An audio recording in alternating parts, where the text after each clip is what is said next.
अध्याय 5 कर्म संन्यास योग 29 श्लोक। भ्रमित अर्जुन फिर श्री कृष्ण से पूछ रहा है, कर्म संन्यास और कर्म योग, इन दोनों में से कौन उसके लिए अधिक लाभकारी है। श्री कृष्ण जो कह रहे हैं वह यह है कि भले ही अनंत अनंत आनंद और शाश्वत आनंद दोनों की ओर ले जाता है, फिर भी कर्म योग अत्यधिक वांछनीय है। केवल मूर्ख ही दोनों तरीकों को अलग अलग मानता है। कर्मयोग की सहायता के बिना संन्यास का अभ्यास कठिन है।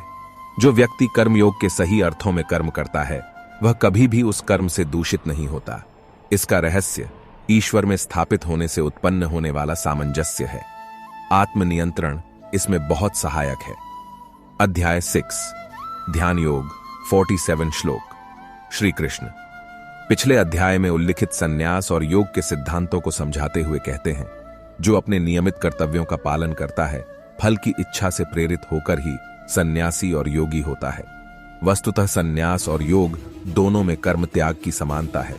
सही भावना से किया गया कर्म योग या एकाग्रता की ओर ले जाता है, जो कर्म के त्याग से उत्पन्न होता है। यहां कृष्ण आत्मनिर्णय के सिद्धांत का महान कथन कर रहे हैं कि क्यों हमारे मन की मित्रता या शत्रुता उसकी पवित्रता या अपवित्रता पर निर्भर करती है। फिर भी ध्यान की प्रक्रिया का वर्णन कर रहे हैं। शरीर को सीधा और स्थिर रखते हुए योगी को स्वच्छ स्थान पर बैठना चाहिए। मन की ऊर्जा को नियंत्रित और केंद्रित करना और इसे श्री कृष्ण, जो भगवान के सर्वोच्च व्यक्तित्व हैं, में निवेश करना आवश्यक है। इस प्रकार उसे शांति प्राप्त होगी। यह योग उस व्यक्ति के लिए संभव है जो सभी सुखों से छुटकारा पा लेता है और संतुलित जीवन जीता है। ऐसा योगी सभी प्राणियों में ईश्वर और सभी प्राणियों में ईश्वर को देख सकेगा। संतुलित दिमाग वाला व्यक्ति सर्वश्रेष्ठ योगियों में से एक है।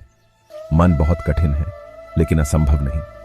इसे समर्पण और अभ्यास से हासिल किया जा सकता है।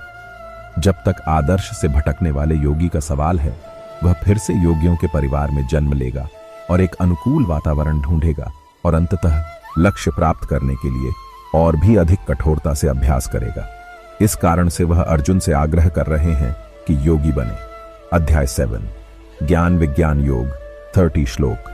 जो उनका कृष्ण का भक्त है और योग का अभ्यास करता है, वह उन्हें ठीक से कैसे जान सकता है।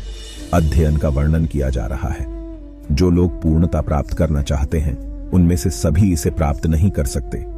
लाखों में से कोई एक ही उसे जान सकता है। इस संसार की रचना उन्होंने 2 प्रकृतियों से की है, अपरा प्रकृति या निम्न प्रकृति जो 8 प्रकार की होती है, और परा प्रकृति या उच्च प्रकृति जो जीवित या जीवित आत्मा है। वह सृजित संसार के सभी प्राणियों और वस्तुओं को अपने भीतर धारण करता है, जैसे मन लगाम द्वारा धारण किया जाता है। वास्तव में वह सभी प्राणियों और सभी चीजों में सर्वोच्च सत्ता और सर्वोच्च सत्ता है। उनकी माया जो 3 गुना सत्व, रजस और तमस है और जिसका विषय उनकी पारलौकिक प्रकृति है, हर किसी को गुमराह कर सकती है और उस पर विजय पाना कठिन है। केवल वही जो उनके प्रति पूर्ण समर्पित है ही सेतु को पार कर सकता है। मूर्ख और दुष्ट उसके प्रति समर्पित नहीं है, इसलिए वे उसे प्राप्त नहीं होते हैं। उनके भक्त 4 प्रकार के होते हैं।